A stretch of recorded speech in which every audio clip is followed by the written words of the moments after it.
beautiful bookish friends, I'm Bowen and welcome to my channel. As you can clearly tell from the title of this video, this is going to be a book haul. Did I literally film and upload a book haul a month ago? Yeah.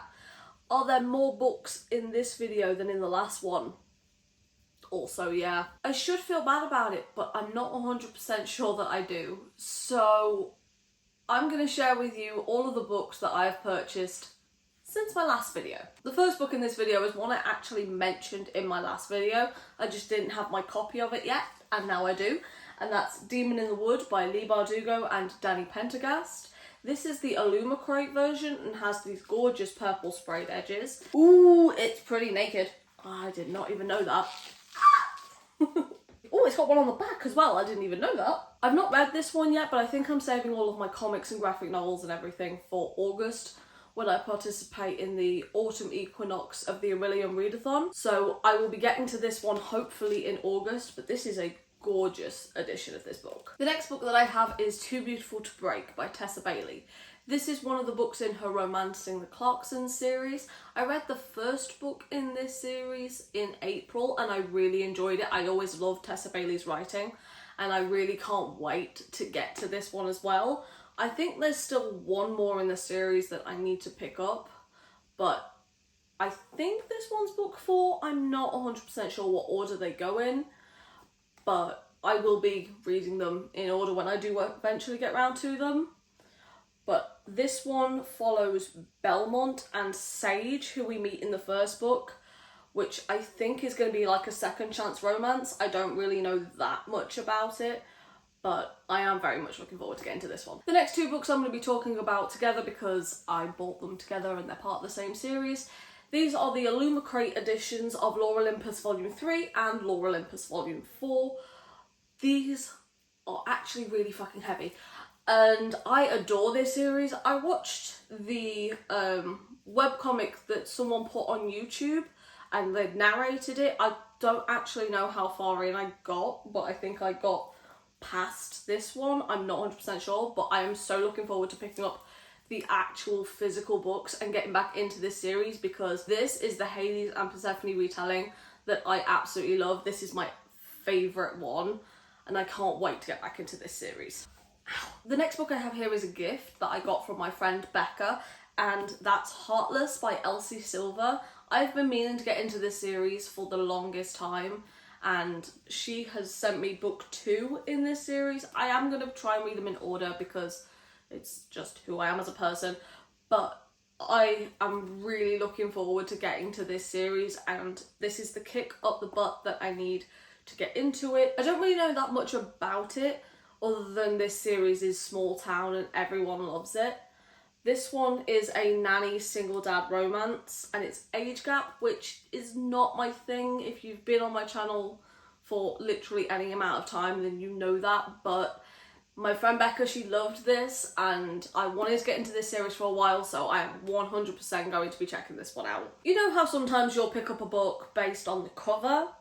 I picked up this next book based on the title, and it's Falling Hard for the Royal Guard by Megan Clausen. It's literally because it rhymes, and I thought that was fun. I know nothing about it. I've not even read the back, and I don't plan to. I just like the fact that the title was a little rhyme, and that is the reason why I picked this up. Hopefully I'll love it, but like, that is the dumbest reason to pick up a book ever. The next book that I picked up was Charlie, Love and Clichés by Ella Mays. Oh fuck, that rhymes too. I know that this is kind of like a second chance romance and he doesn't remember her, or she thinks he doesn't remember her. I'm not 100% sure. I think it's a workplace romance. I've read an Ella Mays book before. I read To Love Jason Thorne and that one felt a little bit icky to me because there's one scene in there where it's like dubious consent at best, but I've heard a lot of praise for all of her other works outside of that duology, so I'm gonna give this one a go and hopefully I will like this one a little bit more than I liked the other one because I did like the writing. It's just that left a bad taste in my mouth, so fingers crossed. All of these next ones, this entire stack right here, I bought in one day. I went to The Works, which is a shop that we have here in the UK where they have like really cheap books. Some of these were £5, some of them were £3, some of them were like 3 for £6, so that means about £2 each for brand new books. So we're going to get into my monumental shopping spree that I had in the month of May. I bought lots of books. The first book though I purchased from Amazon before I went out shopping on the same day, and that was A Witch's Guide to Fake Dating a Demon by Sarah Hawley. I have already read this. I gave it 4.5 stars. I absolutely adored this. This is about Muriel and Oz, and Muriel is not very good with her summoning magic. She's trying to practice it to get better. She's trying to summon Flower and she accidentally summons Oz, our demon, and now that he's been summoned, he has to make a deal with Muriel for her soul. And she's not about to do that, so he is now following her around until he can basically annoy her into making a deal. I just love this, their banter, and Oz is like not used to having feelings, and just it's so much fun. I had such a good time reading this. This is probably one of my favourite contemporary witchy books that I've ever read. I don't think that's an exaggeration either. I really think this might be my favourite witchy book that I've ever read. I also picked up another witchy book while I was out book shopping, and that's Back in a Spell by Lana Harper. I already have the first book in this series, but this is book 3. I haven't read the first book yet, and I don't really know what this series is about, but I just wanted to have more witchy books for like Halloween and that kind of time, because I don't read like thrillers and horrors. So I wanted to pick up another book in this series, and hopefully I can binge that in October, or maybe before then, who knows. The next book I have here is Right Girl, Wrong Side by Ginny Bard. This seems to be almost a bit of a Romeo and Juliet retelling. I mean, not really, but like you've got the warring families, you've got the two children from the families falling in love with each other. I'm not 100% sure anything more than that, but I feel like this could be a really fun beachy read because it's got like seashells and starfish and flowers and coral and everything on the front, so hopefully I will get to this one somewhat soon. The next book I've heard some mixed things about, but I wanted to pick it up for myself and find out what I thought of it, and that's The X-Talk by Rachel Lynn Solomon. This is about our main characters Shay and Dominic, who both work at this radio station where they're consistently clashing.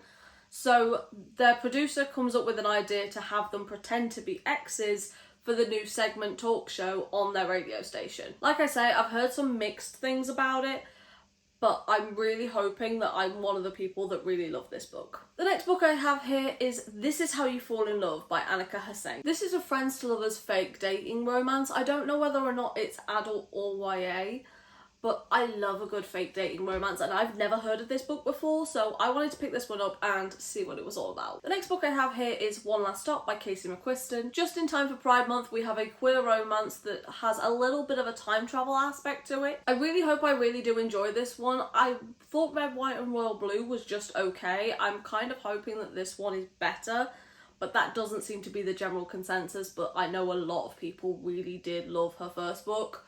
I'm going into this one with an open mind, but we will see whether or not I enjoy it. It's actually quite a thick book, so we'll see. The next book I picked up was The Hookup Plan by Farah Vashon. I think that's how you say it. I probably got that wrong and I'm really sorry. I don't really know anything about this one. I think it's going to be a rom-com moment that's like Friends with Benefits, and I love a rom-com moment.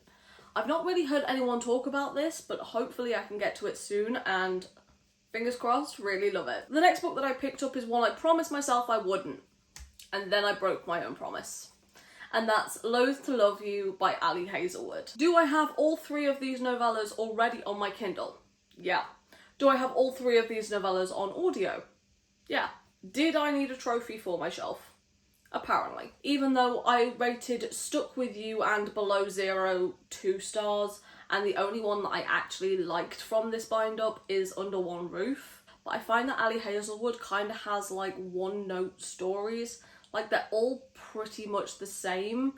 My favourite one by Ali Hazelwood is Love on the Brain. Don't get me wrong, I do like Ali Hazelwood's writing, but all of her stories are women in STEM, which we love, short woman, tall man, workplace miscommunication, all from the female point of view that has no idea how to deal with her own feelings. Which can be really fun, but when all of your books are like that, I feel like you need to get some range. Like for example, in Stuck With You, the only reason why they're able to actually have a communication and talk out their problems is because they're literally stuck in an elevator together. When they get out, she literally runs away from him. It's so fucking stupid. And I found that pretty much most of these were the same, and the miscommunication in a lot of these just drove me up an actual fucking wall. However, I still bought the bind-up. I couldn't tell you why. The next book I have is another book by Rachel Lynn Solomon, and that is Weather Girl. This is about the meteorologist Weather Girl and the sports reporter that both work at this TV station. And the reason why I picked this one up is it's meant to be a plus-size male main character, which we don't see very often. And I'm really interested in how this one's done. I have just read a male plus-size character in one of the books I have recently read, and that was Shipwrecked, and I really did enjoy that one. Hopefully this one is done just as well, because we love seeing all different body sizes in all different types of people in our books. The next one I have is By the Book by Jasmine Guillory. I'm not 100% sure what this is about, but it's a Beauty and the Beast retelling, so that should tell you enough as it is. This was mostly a Beauty and the Beast retelling and a cover buy, because I just thought that this was so cute and so pretty, and I kind of like that it's like a little bit shiny as well. No, nothing else about it. Just thought it was pretty. Another book that I know literally nothing about is You Again by Lauren Layton. I think I just grabbed this one in my book buying frenzy, and I have no idea why I picked this one up or what it's even about, but hopefully I will get to it and I will find out. But this is just one that I grabbed in a frenzy of grabbing books that I thought looked good. I have no idea why I picked this one up, but I'm not mad about it, because hopefully this will be really good. It looks like a city romance. Not sure how I feel about those, but we'll see. The next book that I picked up is The League of Gentlewomen Witches by India Holton. I got the first book in this series in my last book haul, and I hopefully will get to that one soon, because I am very excited about that one. But I wanted to pick up the second book anyway, even though I've not read the first one and I don't know what it's about. So if I love the first one, I have the second one ready to go, ready to jump right into it. It's cute and it's witchy and it's got all ivy on it. It's pretty. The next book that I picked up this month I've already read, and that was Highly Suspicious and Unfairly Cute by Talia Hibbert. I was highly suspicious about this book because it is YA. I have read from Talia Hibbert before, but I wasn't sure how I'd feel about her YA. But it was unfairly cute. I had such a good time reading this book. My cheeks hurt from smiling so much while I was reading it. It was so much fun. I don't pick up YA very often, but when I do, this is exactly what I'm looking for. It was sweet, it was funny, it had good representation with the main character, him having OCD. There was bisexual representation as well. I loved everything about this. If you need to smile or you've read anything by Talia Hibbert but you're skeptical about picking up her YA, pick up this book, because it is just so sweet and so wholesome, and it is just so many smiles in this book. Try this book, it is so good. And the final book that I have is Happenstance by Tessa Bailey. This one, in all honesty, has me a little bit nervous. This is 3 guys and 1 girl, so 4 main characters, and it's about 270 pages, which doesn't feel like a lot of time for character development in this one. I have read a Why Choose romantic comedy before by Lily Gold, and I really loved that one, but that was like 500 pages.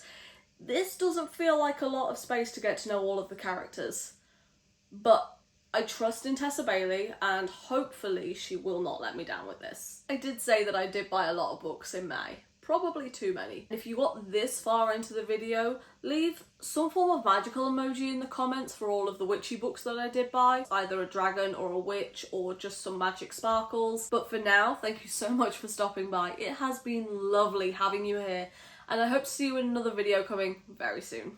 Bye.